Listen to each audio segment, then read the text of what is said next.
¿Qué onda, cucunos? Esta es la historia de ¿cómo se llama? Arturo Durazo Moreno. Él nació en 1924, se desconoce la fecha exacta de su nacimiento, pero nació en Cumpas, Sonora. En los años 30 se mudó junto con su familia, obviamente, a el entonces Distrito Federal, más específico en la colonia Roma, para cambiar pues su estatus socioeconómico en busca de mejores oportunidades de empleo. Cursa la primaria ahí en esa colonia, en la Benito Juárez, y conoce a dos personajes que van a cambiar su vida completamente: José López Portillo y Luis Echeverría. ¿Sí? Güey, estaría bien que qué tal que no sabes tu compañero de primaria quién va a ser. Bueno, después pasan los años y pues se va a estudiar a la universidad, a la Escuela Superior de Comercio y Administración del Instituto Politécnico Nacional.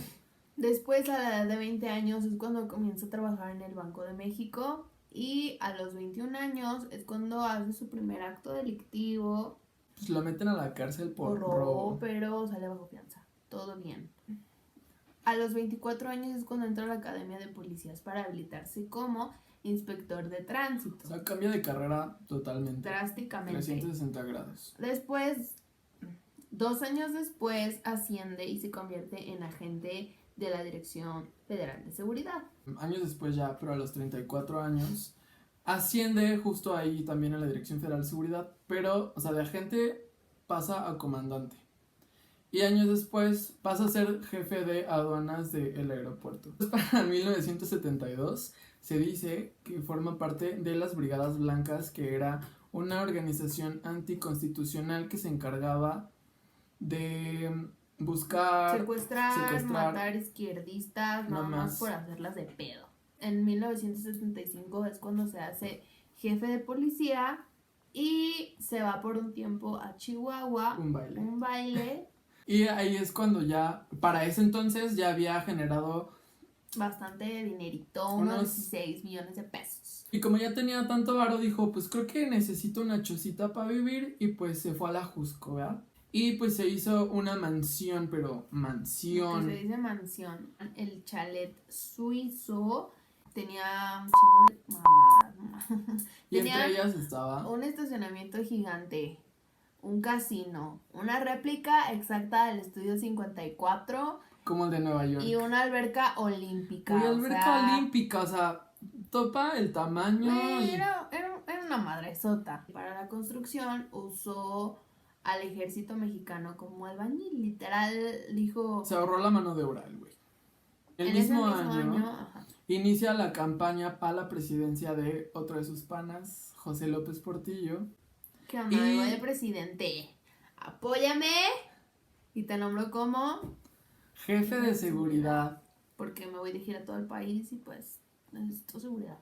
Pero para el 29 de enero del siguiente año, nuestro querido amigo Arturo Durazo es arrestado en Miami, Florida, por tráfico de drogas. Entonces aquí pues ya hay un pedote, porque con esos antecedentes penales pues Arturo no iba a poder formar parte del gabinete del presidente, y entonces López Portillo se va con uno de sus cuates, que es Gerald Ford, el entonces presidente de Estados Unidos, y le pide que levante los cargos, y pues Gerald Ford dice, claro que sí.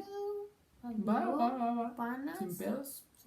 Aquí. El 1 de diciembre, José López Portillo toma la presidencia y lo nombra director general de Policía de Tránsito en ese entonces Distrito Federal. Entonces, para poder desempeñar correctamente su cargo, pues tiene una serie de colaboradores, que entre ellos estaban Francisco Sahagún Vaca, que tenía contacto con los narcos de Jalisco y era ya de por sí un prófugo de la ley, por soplón.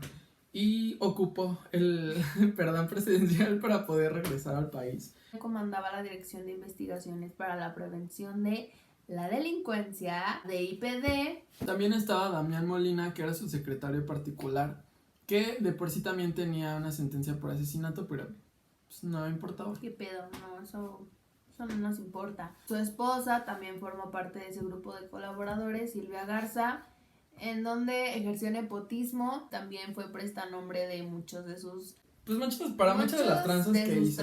Que hizo. Para poder hacer los movimientos y demás. También Un personaje muy importante es José González González, que era como su mano derecha y era el que le brindaba principalmente seguridad y... O sea, era su escolta.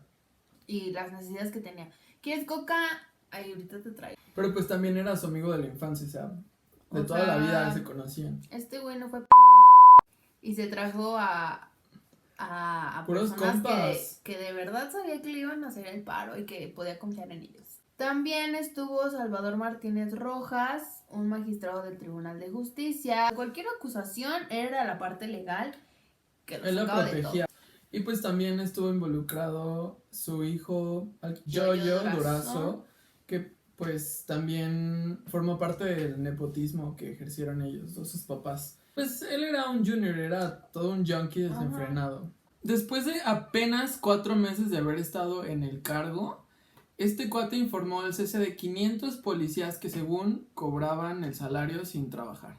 Y para el final de su cargo, despidió, según él, a más de 13,000 policías nada más por corruptos. O sea, era un chingón en su trabajo. O sea, aquí es donde él empieza a verse, a hacerse notar como un héroe. Subió sueldos a los policías, mejoró toda la imagen policíaca, le dieron una placa de oro por mérito.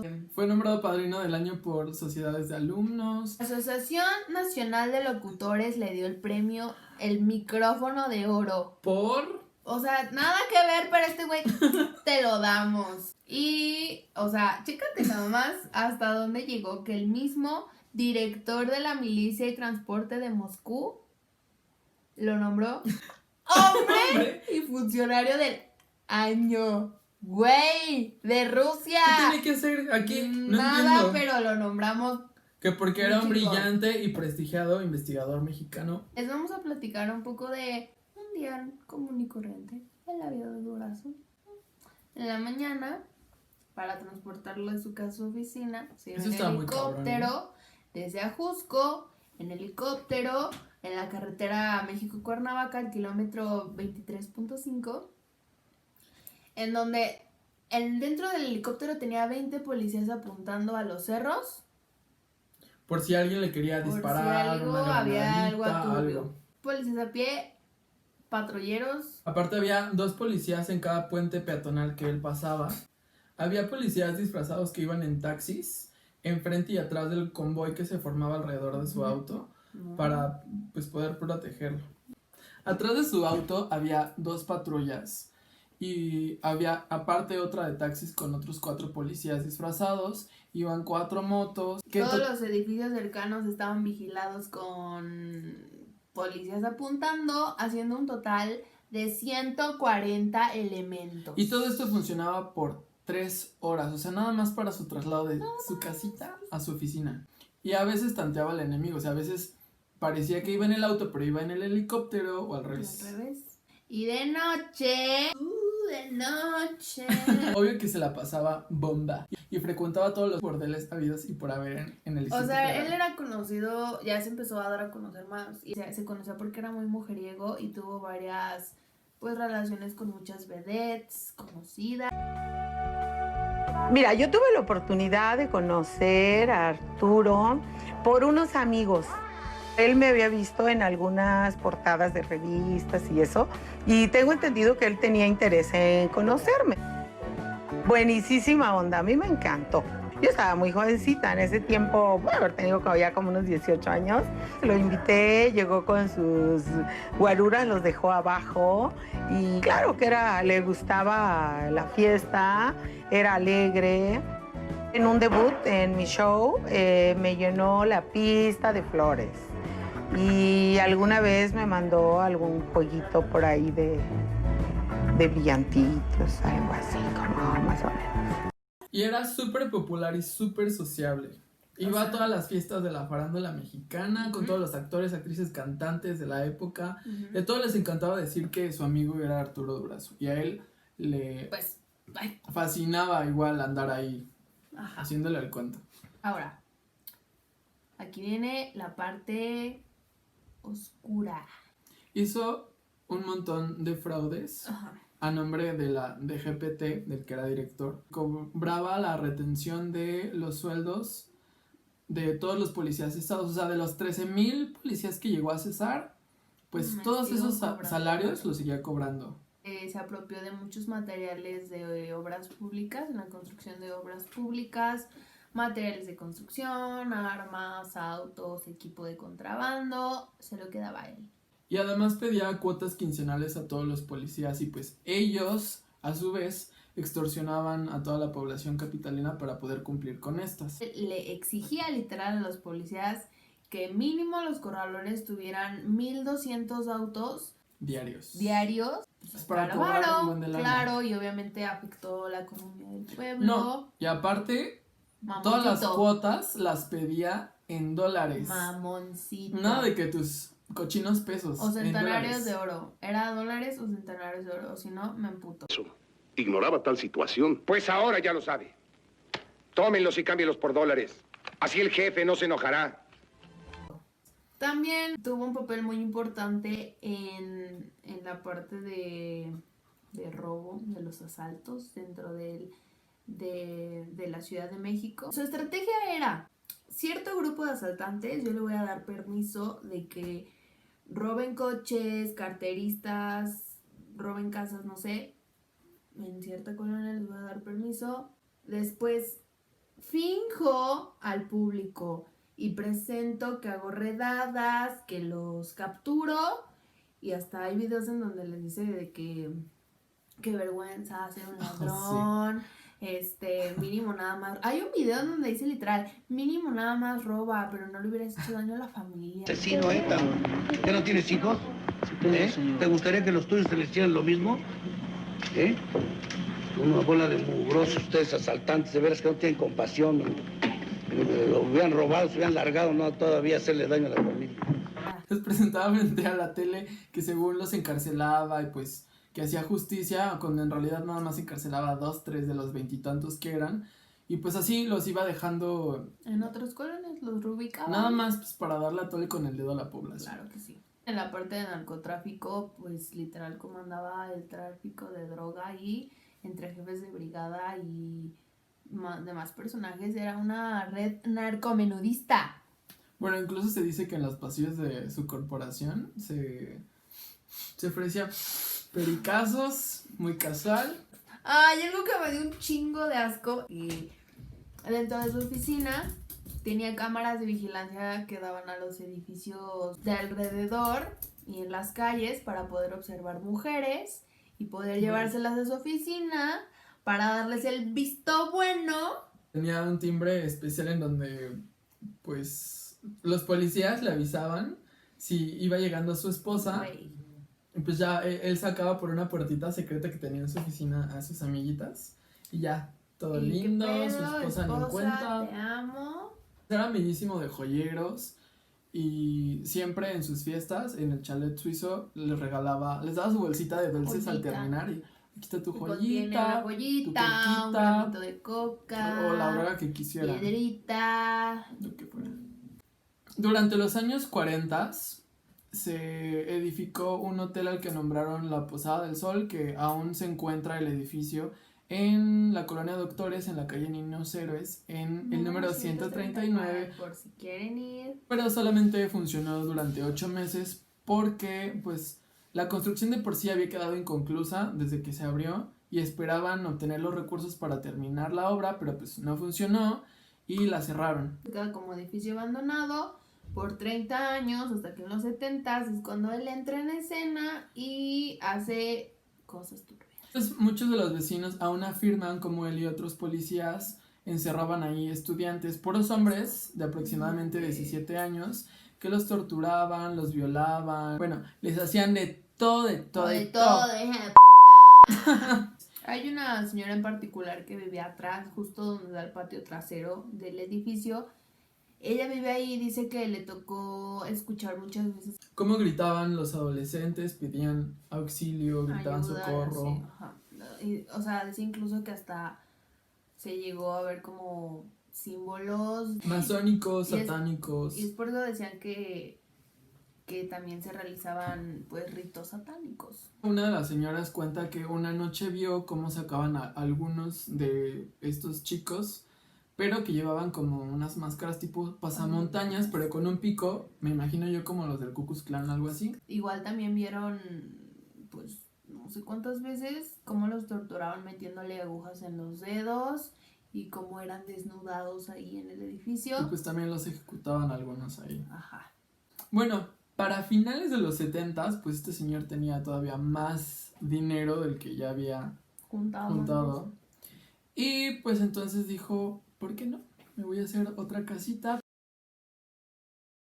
Pero esta vez en Zihuatanejo, Guerrero, al lado de la playita, súper rico. Esta propiedad cuenta con 20,000 metros cuadrados.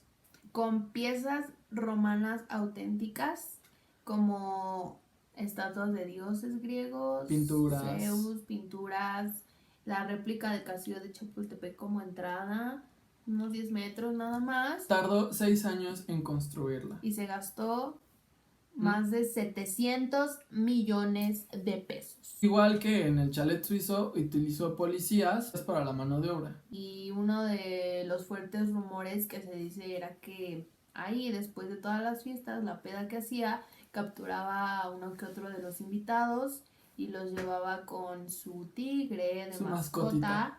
para, pues, que peleaban un rato, para entretenerse un momento. Y pues también se comprobó que tenía lazos con el narcotráfico, ya que se encontraron parte de la mercancía que tenía Pablo Escobar. Igual que en el chalet suizo, pues le daba su bolsita de dulces al salir y les daba a veces hasta placas de policías porque pues al cuate se le hacía muy extravagante regalárselas a sus obviamente, invitados. pues lo mismo, ¿no? O sea, lo de la Jusco lo llevó como a la potencia 1000. Además, pues se robó el terreno, igual que viene la Jusco, llegó, se apoderó de él y jamás pagó impuestos, no pagó el permiso de construcción, jamás dio ni un peso. Después, el 14 de enero de 1984, se encuentran 7 cadáveres a orillas del río Tula en el sistema de drenaje, con señales de tortura, castración, quemaduras de cigarro, incluso decían que de tubos calientes. Y algunos de los cadáveres estaban decapitados también. Y hasta ahí se queda. 15 días después, 29 de enero, suman 14 cadáveres que tienen las mismas señales de violencia. Y ahí es donde dan a conocer que son colombianos, venezolanos y guatemaltecos. Pues esto lo supieron por las marcas de ropa que llevaban puesta. Por la complejidad de este caso, el ministro mexicano de Justicia mandó llamar a la Interpol mexicana para pedir ayuda.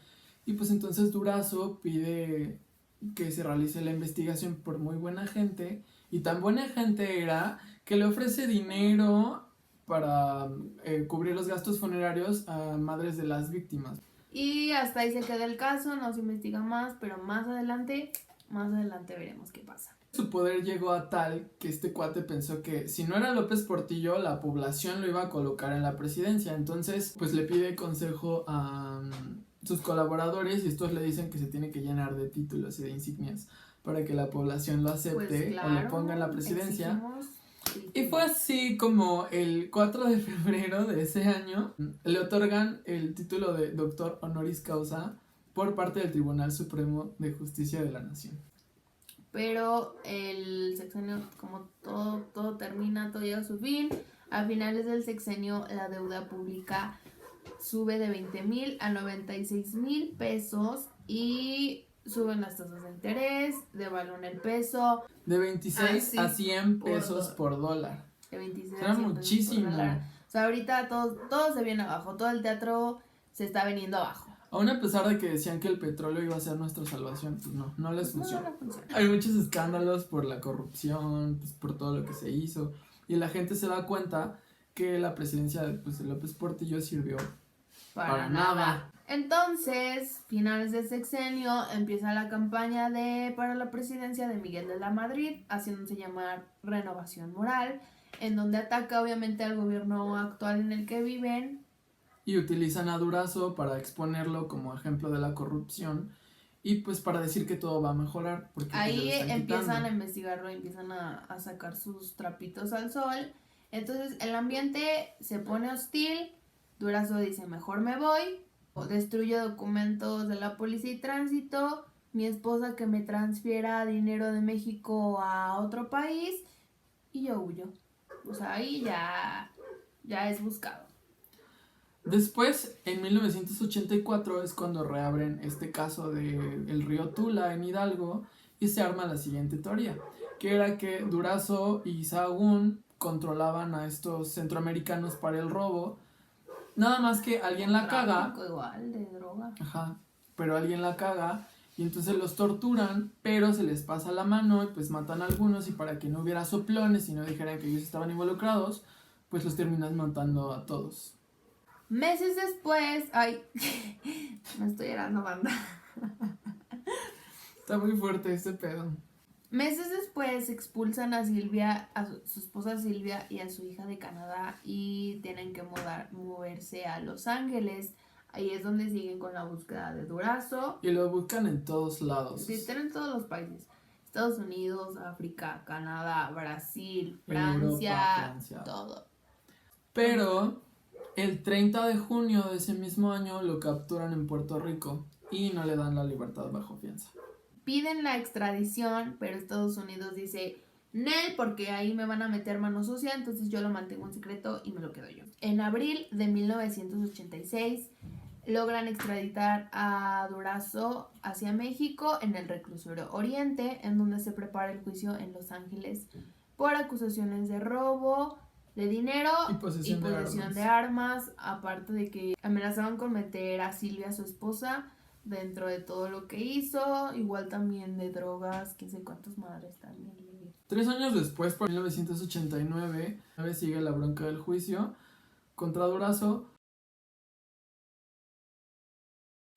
Porque entre muchas otras cosas, el sucesor de Durazo, Mota Sánchez, no se presenta al juicio, se pierde mucha de la evidencia. O sea, su juicio, su caso se va quedando para atrás.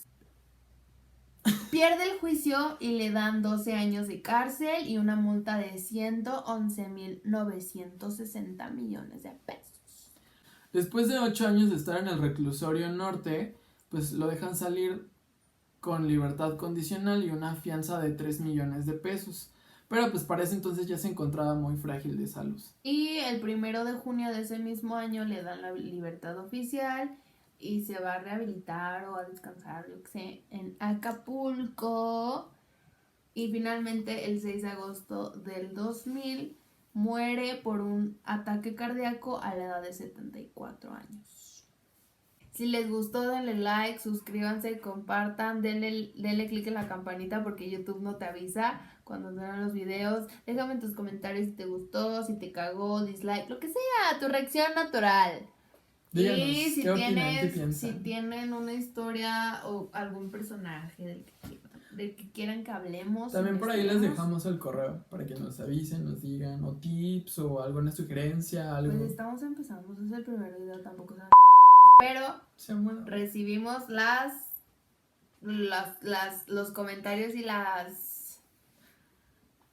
¿Cómo se me fue la palabra? No me digas. Críticas de manera profesional. Adiós, gracias por vernos, guacharnos. Quedar hasta el final. Si te quedaste al final, eres viola.